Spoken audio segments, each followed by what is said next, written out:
No Luka, no problem for the Mavs as Kyrie Irving put on a show last night against Stephen A's Knicks, dropping 44 in a win. Stephen A., what's the bigger deal, Mavs winning without Luka or Knicks losing?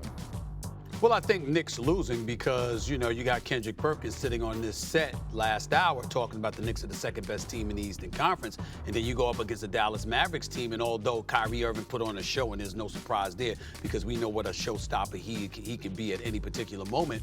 In the end, if you're the New York Knicks, particularly a team sticking out your chest about how elevated your defensive prowess has become because of the OG Anunoby trade, then I think that when you go out there and you lose to the Dallas Mavericks without a Luka Doncic, and you give up 44 points to Kyrie Irving in the process, all of a sudden it debunks a lot of the things that were being said. We know the New York Knicks are a good team. We know they're going to the postseason.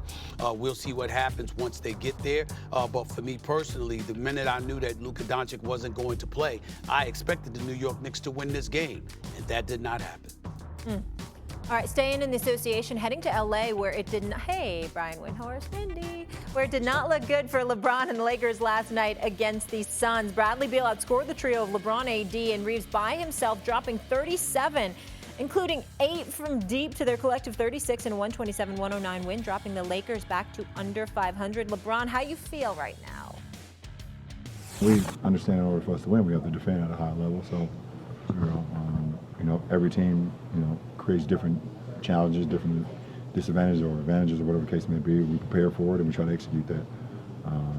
Obviously this has been the 4th time Phoenix have seen the way we've defended them throughout the first 4 games, and even if you include the preseason game, in Palm Springs. So I thought they were, very aware of what we wanted to do, plus having their big 3 helped as well.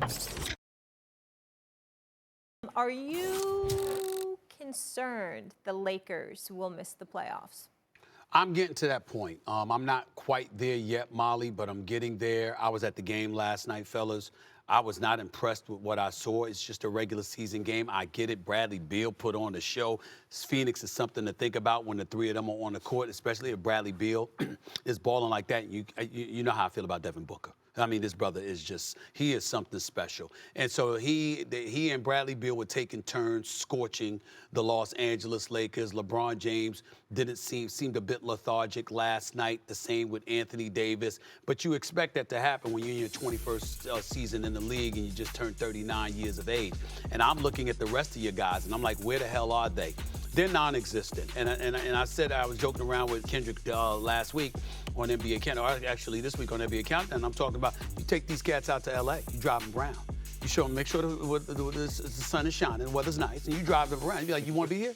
You want to be here? Because you're about to be up out of here. Y'all don't start playing and acting like you have a damn pulse. The Lakers do not look good. They're not impressive. They clearly are going to be looking to make a move. I'll leave you two to talk about that.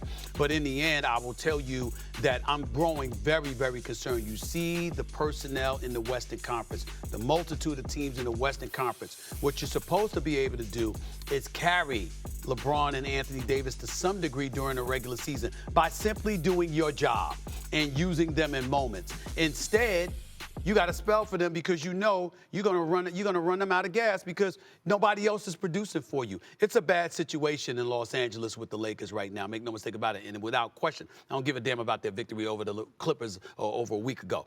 The Clippers are the better team in Los Angeles. That is an easy thing to say. Yeah, so that game last night, the Suns and the Lakers are right next to each other in the standings in the Western Conference. Right. But they're not anywhere alike because when you look at the Suns, their top players have played 8 games together, 7-8 games together. And you looked at last night, Bradley Beal looked like he was getting his legs underneath him, 37 points.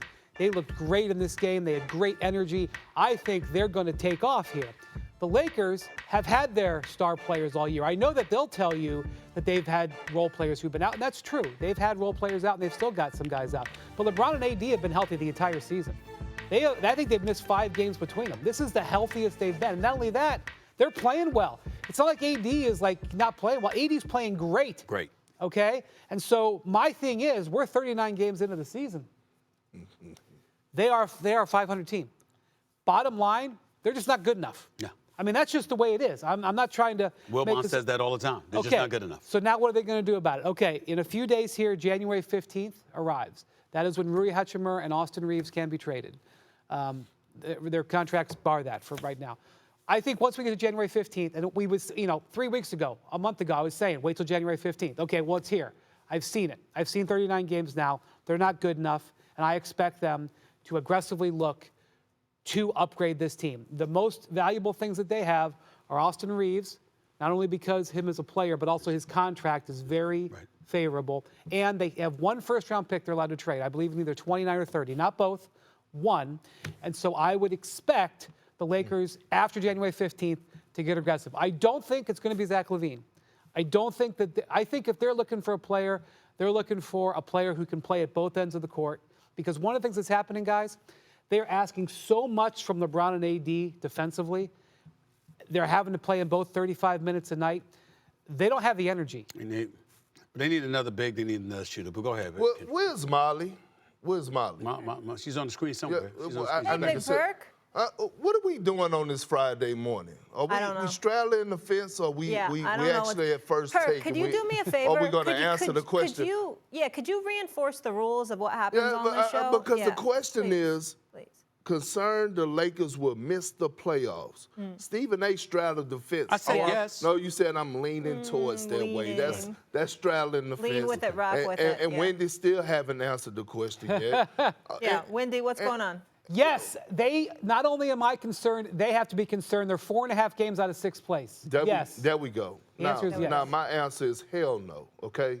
Because of LeBron James. And we're not going to just sit up here and try to minimize what they did to the Los Angeles Clippers and how LeBron James and Anthony Davis has an on and off switch that at any given time, when they know they're in must-win situations or they need to get a win for themselves, they know how to turn it up. We saw what they did in the in-season tournament. I don't even want to go back to that. But we also saw when AD and Bron turned up in Oklahoma City, which is a tough place to win that against a young, tough Oklahoma City team led by SGA. Now, if you asking me, are they going back to the conference finals with this team? Hell no. If you asking me if they're going to win a championship with this team? Hell no. But missing the playoffs in the Western Conference, I don't believe so. Well, right now they're in play-in zone.